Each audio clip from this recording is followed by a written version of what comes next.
Slide আগে মাদের slide. এখানে কেউ সাউন্ড করো না, কলের আওয়াজ একটু বন্ধ করে রাখো।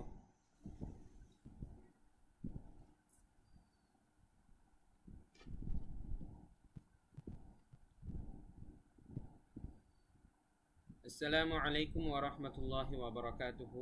আলহামদুলিল্লাহি রাব্বিল আলামিন ওয়াসসালাতু ওয়াসসালামু আলা সাইয়্যিদিল মুরসালিন ওয়া আলা আলিহি ওয়া আসহাবিহি আজমাইন। প্রিয় শিক্ষার্থীবৃন্দ, আশা করি আল্লাহ সুবহানাহু ওয়া তাআলার অশেষ রহমতে আপনারা সবাই অনেক ভালো আছেন। আজকে আমরা অত্যন্ত গুরুত্বপূর্ণ একটি টপিক শিখব, সেটা হচ্ছে মাদ। অর্থাৎ কোরআন মাজিদ পড়ার সময় আমাদের কিন্তু বিভিন্ন জায়গায় বিভিন্ন রকম টান দিতে হয়। সাধারণত আরবি কথাবার্তা আরবরা যখন আরবি কথাবার্তা বলে, সে সকল কথাবার্তায় কিন্তু এক আলিফের বেশি কোথাও কোনো টান থাকে না। যেমন আমরা যদি বলি আসসালামু আলাইকুম ওয়া রাহমাতুল্লাহ, এই যে আসসালামু আলাইকুম, এখানে সর্বোচ্চ এক আলিফ টানে আমরা দিলাম। কিন্তু কোরআন মাজিদে তিলাওয়াত করার সময় তিলাওয়াতের মাধুর্যতা এবং সৌন্দর্যতা রক্ষা করার জন্য কিন্তু আমাদের অবশ্যই জায়গা ভেদে, নিয়ম ভেদে বিভিন্ন রকম টান দিতে হয়। যেমন এক আলিফ টান, তিন আলিফ টান এবং চার আলিফ টান। তো কোরআন মাজিদ পড়ার সময় এই তিন ধরনের টান আমাদের দিতে হয়। তো এই টান শব্দটাকে আরবিতে বলা হয় মাদ। মাদ মানে হচ্ছে টানিয়া পড়া। মাদ শব্দের অর্থ টেনে পড়া বা টানিয়া পড়া। অর্থাৎ আমরা যে এরকম টান দেই, এটাকে আরবিতে কি বলা হয়? মাদ। এবং শুধুমাত্র কোরআন পড়ার সময়ই কিন্তু আমাদের এক আলিফের বেশি অর্থাৎ তিন এবং চার আলিফ টানটা দিতে হয়। কিন্তু শুধুমাত্র দৈনন্দিন আরবি কথাবার্তায় শুধুমাত্র এক আলিফ টানই হয়ে থাকে। কিন্তু কোরআন যেহেতু সর্বশ্রেষ্ঠ এবং অত্যন্ত সুন্দর একটি কালাম, তাই এটি অত্যন্ত সুন্দর রূপে তিলাওয়াত করতে হলে আমাদের এই টানগুলো দেওয়া অবশ্যই গুরুত্বপূর্ণ একটি কর্তব্য। তাই এই টানগুলোর নিয়ম আমাদের খুব ভালোভাবে শিখতে হবে। এক আলিফ টান কোথায় দিব, তিন আলিফ টান কোথায় দিব, আর চার আলিফ টান কোথায় দিব, ইচ্ছা মতোই তো বেশ কম করা যাবে না। এটার একটা সুনির্দিষ্ট নিয়ম রয়েছে, কোন নিয়ম প্রয়োগ হলে কতটুকু টান দিতে হবে, সেই নিয়মগুলো আমরা শিখব। তো টোটাল 10 ধরনের নিয়ম রয়েছে এখানে, টোটাল 10 প্রকার নিয়ম রয়েছে টানের, সেগুলো আজকে আমরা শিখব। এবং এই 10 প্রকার টান কিন্তু মূলত 3 ভাগে বিভক্ত: এক আলিফ টান, চার আলিফ টান এবং এই 10 প্রকার মাদ বা 10 প্রকার টান, এটা কিন্তু মূলত 3 ভাগে বিভক্ত: এক আলিফ টান, তারপর হচ্ছে 3 আলিফ এবং 4 আলিফ। আসুন আমরা নিয়মগুলো দেখি স্লাইডের মাধ্যমে। মাদের প্রকারভেদ, অর্থাৎ আমরা যে কোরআন মাজিদ পড়ার সময় টান দিব সেটা কত প্রকার এখানে আলোচিত হয়েছে। মাদ মোট 10 প্রকার, যেটা একটু আগে আমরা বললাম।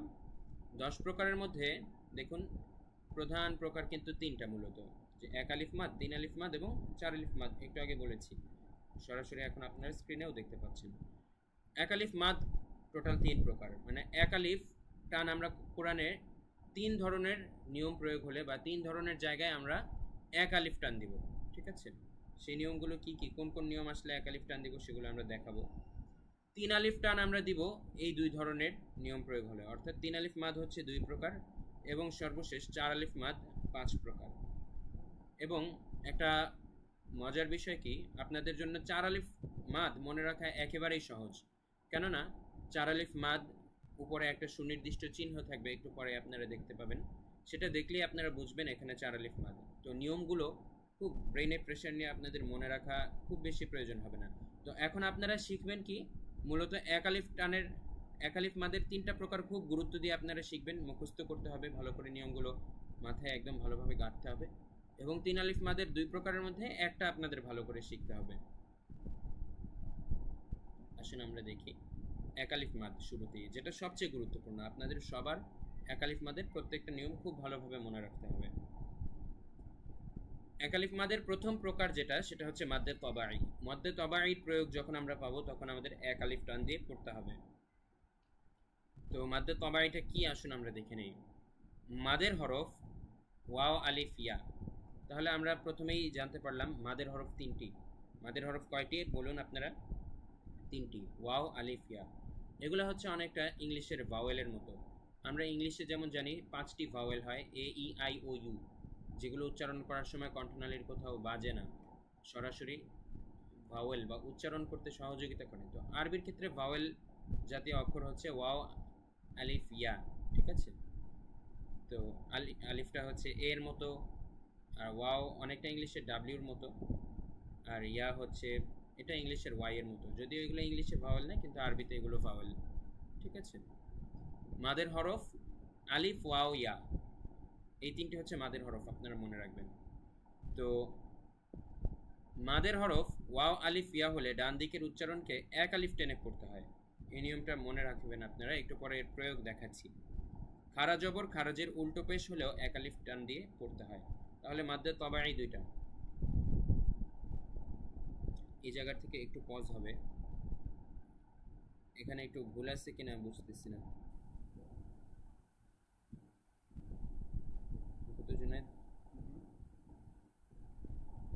মাদের হরফ ওয়াও আলিফ ইয়া হলে, বুঝলাম না কথাটা। মাদের হরফ আলিফ ওয়াও ইয়া হলে ডান দিকের উচ্চারণকে এক আলিফ টেনে পড়তে হয়, মানে ডান দিকের হরফ কোনটা? সামনে ইয়েস, তুমি যাও স্লাইডে। না না, এই যে আমাদের হরফ এটা তো মাদ্দে বদল, অন্য অন্য জায়গায় চলে গেছে মাদ্দে বদল। এইটার উদাহরণ দিইনি। আচ্ছা, আমার মনে হচ্ছে এই বাক্যে একটা ভুল আছে, কারণ বাক্যটা আমি মিলাইতেই পারলাম না। আর হয়তোবা আমি যে স্লাইড তোমাকে দিছি ওই স্লাইডেও ভুল থাকতে পারে, বা উঠাইতেও ভুল হইতে পারে, দুইটার একটা আছে। আগে ক্লাসটা শেষ করি, পরে মিলাই দেখবো না।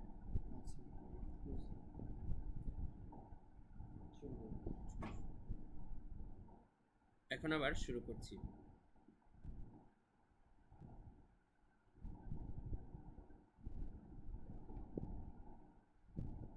সরি, এখন শুরু করছি। প্রিয় শিক্ষার্থীবৃন্দ, আমরা কিছু উদাহরণ দেখে নেই মাদ্দে তবাইর। ঠিক আছে, খারা জবর খারাজের উল্টা পেশ হলে এগুলো কিন্তু মাদ্দে তবাই, অর্থাৎ এক আলিফ টান দিয়ে পড়তে হয়। এগুলো আমরা আগেও শিখেছি, এখন আবার মনে করিয়ে দিচ্ছি, এবং এটার এই মাদের নাম কি সেটাও আপনাদেরকে শিখিয়ে দিলাম। খারা জবর খারাজের উল্টা পেশ হলে যে এক আলিফ টান দিয়ে পড়তে হয় তা তো আমরা জানি, কিন্তু এই এক আলিফ টান বা এই এক আলিফ মাদের নামটা কি? এটার নাম হচ্ছে মাদ্দে তবাই, অর্থাৎ তবাই টান। ঠিক আছে, লাম খারা জবর লা, লাম খারাজের লি, লাম উল্টা পেশ লু। আচ্ছা, মাদ্দে তবাইর আরেকটা উদাহরণ হচ্ছে জবরের বাম পাশে খালি আলিফ, তারপরে জেরের বাম পাশে জজমালা ইয়া এবং পেশের বাম পাশে জজমালা ওয়াও আসলে এক আলিফ টানিয়ে পড়তে হয়, এটাকেও মাদ্দে তবাই বলে। ঠিক আছে, তো এখানে আমরা একটা উদাহরণ দেখতে পাচ্ছি, সেটা হচ্ছে জবরের বাম পাশে খালি আলিফ এসেছে, ওয়ামা মিম আলিফ জবর মা, ওয়ামা। অর্থাৎ জবরের বাম পাশে যদি মাদের হরফ আসে, জবর জের বা পেশের বাম পাশে যদি এই মাদের হরফগুলো আসে, তখন মাদ্দে তবাই হবে। ঠিক আছে, অর্থাৎ মনে রাখবেন জবরের জন্য হচ্ছে আলিফ, জবরের বাম পাশে যদি খালি আলিফ আসে, আবার জেরের বাম পাশে যদি জজমলা ইয়া আসে এবং পেশের বাম পাশে যদি জজমলা ওয়াও আসে, সেক্ষেত্রে এক আলিফ টেনে পড়তে হবে। এগুলোকে মাদ্দে তবাই বলে। যেমন এখানে আপনারা কিন্তু জবরের উদাহরণ কিন্তু দেখতে পাচ্ছেন, ওয়ামা জবরের বাম পাশে খালি আলিফ আসার কারণে এক আলিফ টান দিয়ে পড়তে হচ্ছে। তারপর আবার এটাও কাফ আলিফ জবর কা, জবরের বাম পাশে খালি আলিফ আসে, তাই এক আলিফ টান দিয়ে পড়তে হচ্ছে, ওয়ামা কা। আবার এটাও পেশের বাম পাশে জজমলা ওয়াও এসেছে, একটু আগে বললাম পেশের সাথে ওয়াওয়ের মিল। তাহলে মনে রাখবেন জবরের সাথে মিল হচ্ছে আলিফের, জেরের সাথে মিল ইয়ার, পেশের সাথে মিল হচ্ছে ওয়াওয়ের। তো তাই পেশের বাম পাশে জজমওয়ালা ওয়াও আসলে এক আলিফ টেনে পড়তে হবে। নুন ওয়াও পেশ নু, ওয়ামা কানু, ওয়ামা কানু। দেখেন এটাও তাহলে মাদ্দে তবাই, এটাও মাদ্দে তবাই, এটাও মাদ্দে তবাই, তারপরে এগুলাও মাদ্দে তবাই। শেষে যে খারাজের আছে, সবাই একটু সাউন্ড অফ। আবার শুরু করছি। প্রিয় শিক্ষার্থীবৃন্দ, দ্বিতীয় শব্দেও দেখুন শেষ অক্ষরে খারাজের আছে, এটাও তাহলে মাদ্দে তবাই হবে। যেমন ওয়াকুতুবিহি, এক আলিফ টান হলো, ওয়াও জবর ওয়া, কাফ পেশ কু, ওয়াকু, তা পেশ তু, ওয়াকুতু, বা জেরে বি, ওয়াকুতুবি, হা খারাজের হি, ওয়াকুতুবিহি। তাহলে আমরা বুঝতে পারলাম মাদ্দে তবাই কাকে বলে। তাহলে মনে রাখবেন মাদ্দে তবাই হচ্ছে খারা জবর খারাজের উল্টা পেশ, এবং জবরের বাম পাশে খালি আলিফ, জেরের বাম পাশে জজমওয়ালা ইয়া এবং পেশের বাম পাশে জজমওয়ালা ওয়াও, এগুলাকে মাদ্দে তবাই বলে। এবং এগুলা যখন আসবে আমরা এক আলিফ টান দিয়ে পড়বো, এখন আমরা একালিফ টানের সাউন্ড করো না নসীন। আমার বোতলে একটু পানি দাও নসীন, আমার বোতলটা একটু পানি দিয়ে এই ড্রয়িং রুমের সামনে রাখো।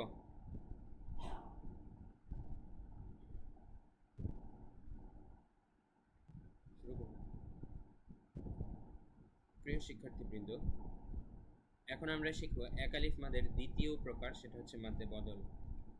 তো হামজার সাথে একালিফ টেনে যে মাদকে পড়া হয় তাকে মাদ্দে বদল বলে। এর উদাহরণটা আমরা দেখাচ্ছি। হামজা ওয়াও পেশ উ, মিম জেরে মি, ও মি, নুন জবর না, ও মিনা। তারপরে এটা হচ্ছে ইমানা, উতুল কিতাব, আয়াতাল কুবরা। তাহলে দেখুন মাদ্দে বদল মানে হামজার সাথে থাকবে, ঠিক আছে, একটা হামজা থাকবে। মাদ্দে তবাইর কাছাকাছি এটা, আপনারা এটা মনে রাখলেই হবে যে পেশের বাম পাশে যজমওয়ালা ওয়াও এসেছে, পেশের বাম পাশে যজমওয়ালা ওয়াও এসেছে, আবার জেরের বাম পাশে যজমওয়ালা ইয়া এসেছে। আগের নিয়ম মনে রাখলে এটাও পারবেন, এক আলিফ টান, ঠিক আছে। মাদ্দে লিন খেয়াল করুন এবার, এটা একটুখানি আলাদা, এটা আপনাদের ভালোভাবে মনে রাখতে হবে। তাহলে 1 নাম্বার এবং 3 নাম্বার এই দুইটা বেশি ইম্পর্টেন্ট, আপনাদের এই দুইটা বেশি ভালোভাবে মনে রাখতে হবে। সেজন্য মাদ্দে তবাইর বুঝাইতে হলে আরও স্লাইড অ্যাড করতে হবে, এখানে যে বললা উদাহরণ কম আছে, আসলে মাদ্দে তবাইর উদাহরণ আরও লাগবে, বুঝছো? শিওর মনে নেই? আচ্ছা, পড়াইলে ঠিক আছে। প্রিয় শিক্ষার্থীবৃন্দ, তো এই প্রিয় শিক্ষার্থীবৃন্দ এখন আমরা শিখব মাদ্দে লিন। তো লিনের হরফের বামের হরফের মধ্যে ওয়াকফ করলে একালিফ টেনে পড়াকে মাদ্দে লিন বলে, ঠিক আছে। তো দেখুন লিনের হরফ কি কি, ওয়াও এবং ইয়া। লিনের হরফ কি কি, ওয়াও এবং ইয়া। আমরা যদি এগুলোর বামের হরফে ওয়াকফ করি সেক্ষেত্রেও একালিফ টেনে পড়তে হবে। তো এখানে জবরের বাম পাশে খালি আলিফ না থেকে যদি জবরের বাম পাশে যজমওয়ালা ওয়াও আছে তারপরেও টানটা হবে, কেন? কারণ এটা হচ্ছে লিনের হরফ। আমরা যদি বামে ওয়াকফ করি, ওয়াকফ না করলে টানটা হবে না। নর্মালি নাও মু, নুন ওয়াও জবর নাও, মিম পেশ মু, নাও মু, ঠিক আছে। যদি আমরা ওয়াকফ না করি, এখানে না থামি, তাহলে কোনো টান হবে না। নাও মু, খাউফি, লাইলি, ওয়াখশাউনি এরকম হবে। কিন্তু আমরা যদি থামি তখনই এই সকল ক্ষেত্রেও টান হবে। নাওম, খাউফ, লাইল, ওয়াখশাউন। আশা করি বুঝতে পেরেছি। দেখি একটু পানি খেয়ে নিই, একটু পজ হবে।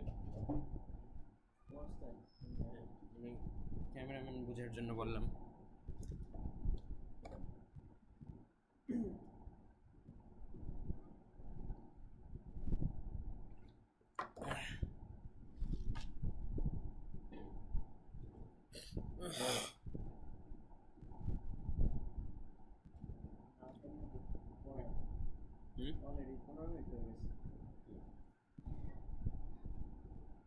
প্রিয় শিক্ষার্থীবৃন্দ, এক জবর এক জের এক পেশ, দুই জের দুই পেশ, খারাজের ও উল্টা পেশে ওয়াকফ করলে সাকিন করে পড়তে হয়। এই নিয়মটাও আপনারা মনে রাখবেন। বুঝিনি এটা কি লেখছে এখানে। এক জবর এক জের এক পেশ, দুই জের খারাজের ও উল্টা পেশ। আচ্ছা বুঝছি এবার। প্রিয় শিক্ষার্থীবৃন্দ, আরেকটা নিয়ম দেখুন, আমরা আগেই আপনাদেরকে শিখিয়েছিলাম কিন্তু এখানে আবারও লিখিত আকারে উল্লেখ আছে নিয়মটা। তো আপনারা কিন্তু কঠিন মনে করবেন না, এটা আপনারা আগে থেকেই জানেন, তাও এমনিতে এখানে লিখে দেওয়া হয়েছে দেখানোর সুবিধার্থে। এই চিহ্নগুলো যখন থাকবে, এগুলোর মধ্যে যখন আমরা থামবো তখন কিন্তু সাকিন করে ফেলতে হবে। যেমন ওয়াখশাউনি না বলে আমরা ওয়াখশাউন বললাম, মানে এই যে এক জের থাকলে। তো একইভাবে এরকম এক জবর থাকলেও আমরা সাকিন করব, এক পেশ থাকলেও সাকিন করব, এই যে যেমন নাউম। আবার দুই জেরও যদি থাকে তাও সাকিন করে ফেলবো, দুই পেশ থাকলেও সাকিন করব, খারাজের যদি থাকে তারপরেও সাকিন করব, এবং উল্টা পেশ থাকলেও সাকিন করব শেষে যদি থাকে। এগুলো আমরা যদি সেখানে থামি। আর এগুলো ছাড়া অন্য অন্যগুলো থাকলে ভিন্ন নিয়ম, সেগুলো আগেই দেখিয়েছি। আচ্ছা, এখন আরেকটা জিনিস দেখুন, গোলতায় ওয়াকফ করলে তাকে হা সাকিন করে পড়তে হয়। আরেকটা নিয়ম, এটা কিন্তু একটু গুরুত্বপূর্ণ, এটা ভালোভাবে মনে রাখবেন। আল কারিআতু, কিন্তু আমরা যদি এখানে থামে আল কারিআতু না বলে আল কারিআহ বলতে হবে। তার মানে গোলতাটা হাতে পরিণত হয়ে গেছে, হা সাকিন। ঠিক আছে, তাপেস্তু এটাকে আমাদের বানিয়ে দিতে হবে হা সাকিন, মানে এই গোলটা সবসময় হা হয়ে যাবে আমরা যদি থামি। আল কারিআহ মাল আকাবাহ। এবার দেখুন মাদ্দে ইওয়াজ, এটা হচ্ছে বিশেষ একালিফ মাদ। এটাও খুব সহজ, এটা আপনাদেরকে দেখাচ্ছি। দুই জবরের বামে ওয়াকফ করিলে তা না থাকলে এক জবর বাদ দিয়ে একালিফ টেনে পড়াকে মাদ্দে ইওয়াজ বলে। যেমন দেখুন এখানে হওয়ার কথা ছিল কি আফওয়াজান, জিম আলিফ দুই জবর জান, কিন্তু আমরা যদি থামি তাহলে একটা জবর আমাদের বাদ দিতে হবে। এইসব ক্ষেত্রে সাকিন না করে এক জবর বাদ দিব। সাকিন না করে আমরা কি করব, এক জবর বাদ দিব। তো এক জবর বাদ দিলে হয়ে যাবে আফওয়াজা। অর্থাৎ যে কোনো শব্দের শেষে যদি আমরা থামি এবং সেখানে যদি দুই জবর থাকে আমরা একটা জবর এমিট করে দিব, বাদ দিয়ে দিব। তাওয়াবা, থামার সময় এভাবে পড়বো তাওয়াবা। আর যদি না থামতাম তাহলে এভাবে পড়তাম তাওয়াবান আফওয়াজান। কিন্তু থামার কারণে অর্থাৎ আয়াতের শেষ অংশ হওয়ার কারণে আমরা এভাবে পড়ছি আফওয়াজা তাওয়াবা। এবার দেখেন গুরুত্বপূর্ণ পার্ট কিন্তু শেষ আমাদের একালিফ টান। তিন আলিফ মাদের দুই প্রকারের মধ্যে প্রথম প্রকারটা গুরুত্বপূর্ণ, আর এরপরের সবগুলাই জাস্ট আপনাদের জানানোর জন্য, কিন্তু চিহ্ন দেখে আপনারা সহজেই বুঝতে পারবেন। তিন আলিফ মাদ টোটাল দুই প্রকার, একটা হচ্ছে চিকন চিহ্ন। আচ্ছা, তিন আলিফ মাদ কিন্তু টোটাল দুই প্রকার। একটার মধ্যে এরকম চিকন চিহ্ন থাকবে, আরেকটার মধ্যে কোনো চিহ্ন থাকবে না, দেখে নিতে হবে। যেটাই চিহ্ন থাকবে সেটা কিন্তু আপনাদের মনে রাখা একেবারেই সহজ, কেননা চিহ্ন দেখে আপনারা বুঝবেন তিন আলিফ টান দিতে হবে। কিন্তু যেটাই চিহ্ন থাকবে না সেটাই মূলত আমি এখন আপনাদেরকে দেখাচ্ছি, এটা খুব ভালো করে আপনারা মনে রাখবেন। তো এই সবগুলো 10টা মাদের মধ্যে মাত্র 3টা বা 4টা আপনার মনে রাখলে, বাকিগুলা মনে না রাখলেও হবে, চিহ্ন দেখে আপনি বলতে পারবেন। তো মাদের হরফ ও মাদের হরকতের বামের হরফে ওয়াকফ করলে তিন আলিফ টেনে পড়াকে মাদ্দে আরজি বলে। একটু আগে আমরা যে আপনাদেরকে মাদ্দে তবাইন নিয়ম শিখিয়েছিলাম, জবরের বাম পাশে খালি আলিফ, জেরের বাম পাশে জজমওয়ালা ইয়া এবং পেশের বাম পাশে জজমওয়ালা ওয়াও থাকলে যে এক আলিফ টেনে পড়তে হয়, যেমন দিন। ঠিক আছে, জেরের বাম পাশে জজমওয়ালা ইয়া এসেছে। ঠিক একইভাবে মাদ্দে তবাইর শেষে যদি আমরা থামি তখন সেটা মাদ্দে তবাই না থেকে মাদ্দে আরজি হয়ে যাবে। অর্থাৎ এই যে দেখেন জেরের বাম পাশে জজমালা ইয়া আছে, তারপরের হরফে যদি আমরা যে থেমে যাই তাহলে এখানে এক আলিফের বদলে তিন আলিফ টান হবে। কিভাবে দেখাচ্ছি, আমরা যদি না থামতাম তাহলে আমরা এভাবে পড়তাম খালিদিনা, এক আলিফ টান দিতাম। কিন্তু এখন যেহেতু এখানে গোল চিহ্ন আছে আয়াতের শেষ, আমরা এখানে থামবো, তাহলে খালিদিন, তিন আলিফ টান এখানে হবে। তো এরকম ক্ষেত্রে অর্থাৎ জবরের বাম পাশে খালি আলিফ, জেরের বাম পাশে জজমওয়ালা ইয়া এবং পেশের বাম পাশে জজমওয়ালা ওয়াও, এগুলো যখন থাকবে এবং তার পাশে আমরা যখন থামবো তার বাম পাশে, তখন কিন্তু আমাদের এক আলিফ না টেনে তিন আলিফ টানতে হবে। এটাই মাদ্দে আরজি, সহজ। মাদ্দে তবাইয়ের মতোই, খালি মাদ্দে তবাইতে আমরা থামি না, আর মাদ্দে আরজিতে আমরা থামি এবং তিন আলিফ টান দিই। খালিদিন, জেরের বাম পাশে জজমালা ইয়া এসেছে এবং এরপরে আমরা থেমেছি বা ওয়াকফ করেছি। এই যে দেখেন মাদের হরফ ও মাদের হরকতের বামের হরফে ওয়াকফ করেছি আমরা, এই জন্য তিন আলিফ টেনে পড়তে হচ্ছে। আল জাব্বার, দেখেন এখানে জবরের বাম পাশে খালি আলিফ আছে, এখানে এক আলিফ টান দেওয়ার কথা ছিল, কিন্তু এক আলিফ না দিয়ে আমরা তিন আলিফ দিলাম, কারণ জাব্বার এখানে আমরা থেমেছি, না থামলে আমরা এক আলিফই দিতাম। ইউশরিকুন, পেশের বাম পাশে জজমওয়ালা ওয়াও এসেছে এবং তারপর আমরা থেমেছি, এজন্য তিন আলিফ। হাকিমিন, এখানেও তিন আলিফ, কেননা জেরের বাম পাশে জজমওয়ালা ইয়া থাকার পরে আমরা থেমেছি, এই কারণে। তো মূলত থামার কারণে এটা তিন আলিফ হয়ে যাচ্ছে, এক আলিফ থেকে তিন আলিফ, এটাই আর কি মাদ্দে আরজি। অনেক গুরুত্বপূর্ণ, সূরা ফাতিহার প্রত্যেকটা আয়াতের শেষ অংশে কিন্তু মাদ্দে আরজি প্রয়োগ আমরা দেখতে পাবো, যেমন আলামিন, রহিম, আলহামদুলিল্লাহি রাব্বিল আলামিন, এই যে মিন, তারপরে আর রহমানির রহিম, মালিকি ইয়াউমিদ্দিন। তো সবগুলোর আয়াতের শেষে একইভাবে আপনারা মাদ্দে আরজির প্রয়োগ দেখতে পাবেন, এছাড়াও কোরআনের অসংখ্য জায়গায়। তো এখন আমরা তিন আলিফ মাদের আরেকটা প্রকার শিখবো। তো এটা আপনাদের মনে রাখার সুবিধার্থে সহজেই বলে দিচ্ছি। এরকম চিহ্ন দেখলেই, এরকম চিকন চিহ্ন দেখলে আপনারা তিন আলিফ টান দিবেন, ঠিক আছে? মাদের হরফ ও মাদের হরকতের উপরে চিকন চিহ্ন ও বামে হামজা থাকলে তিন আলিফ টেনে পড়াকে মাদ্দে মুনফাসিল বলে। এটার নাম হচ্ছে, এই চিহ্ন থাকলে আপনারা এটার নাম কি দিবেন? বলবেন যে এটার নাম মাদ্দে মুনফাসিল। তো এরকম চিহ্ন থাকলে তিন আলিফ টেনে পড়তে হবে, যেমন ইলা আবিকুম, এখানে কিন্তু আবার এক আলিফ, আবিকুম, এখানে মাদ্দে তাবাঈর প্রয়োগ হয়েছে। আর অপরদিকে এটা হচ্ছে মাদ্দে মুনফাসিল, ইলা, তিন আলিফ, এই চিহ্নটা থাকার কারণে, ঠিক আছে? আর এই চিহ্ন মূলত কোথায় থাকে, এটাও এখানে মূলত এটাই ক্লিয়ার করা হয়েছে। এই চিহ্নটা থাকে যখন মাদের হরকতের উপরে মাদের হরফের পাশে হামজা থাকে, তখন এই চিহ্ন আসে। তো দেখুন পরে, এই আমরা এখন এত কিছু মনে না রাখলেও চলবে, জাস্ট এই চিহ্ন দেখলেই তিন আলিফ টান ওই জায়গাটায়। কামা আরসালনা ইল্লা ইবলিস ওয়া মা আমরুনা। এবার দেখুন চার আলিফ মাদ, সর্বশেষ ধরন। চার আলিফ মাদের 5 প্রকার। এতগুলো প্রকার আপনাদের মনে না রাখলেও চলবে, শুধু এই চিহ্ন দেখলেই আপনারা একদম নিশ্চিন্তে চার আলিফ টান দিবেন, কোনো সমস্যা নেই। তো শুধুমাত্র ফর্মালিটি হিসেবে তারপর আমরা নিয়মগুলো দেখাচ্ছি। কেউ যদি অধিকতর জ্ঞান অর্জন করতে চান এই চিহ্ন কোথায় কোথায় আসে, তাই আমরা নিয়মগুলো একবার করে বলে দিচ্ছি। মাদ্দে লাজিম কালমে মুতাক্কাল, কালিমায় বা শব্দে মাদের হরফ বা মাদের হরকতের উপরে মোটা চিহ্ন বামে তাজদিদ থাকলে চার আলিফ টেনে পড়াকে মাদ্দে লাজিম কালমে মুতাক্কাল বলে। তো সোজা কথা হচ্ছে, এই চিহ্ন দেখলে আপনারা চার আলিফ টানবেন। পরের সবগুলা প্রকারে এই চিহ্ন থাকবে। লাদুন,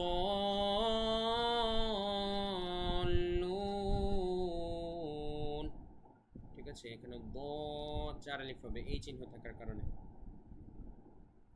তারপরে মাদ্দে লাজিম কালমি মুখাফফাফ, কালিমায় মাদের হরকতের উপরে কখন অফিস কতক্ষণ আগে, এই মাত্র নাকি?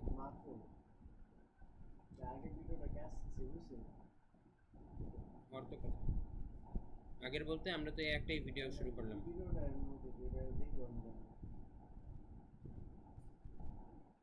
সেভ তো হয়েছে, সেভ হবে, বন্ধ হয়ে গেলে একই সেভ হয়ে যাবে।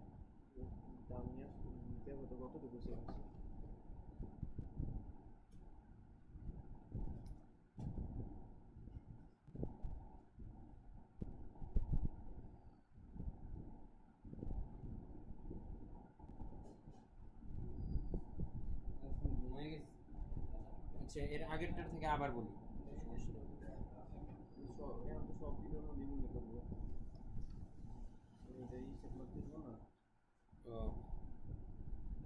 দেখি আরেকবার ট্রাই করো, দেখি।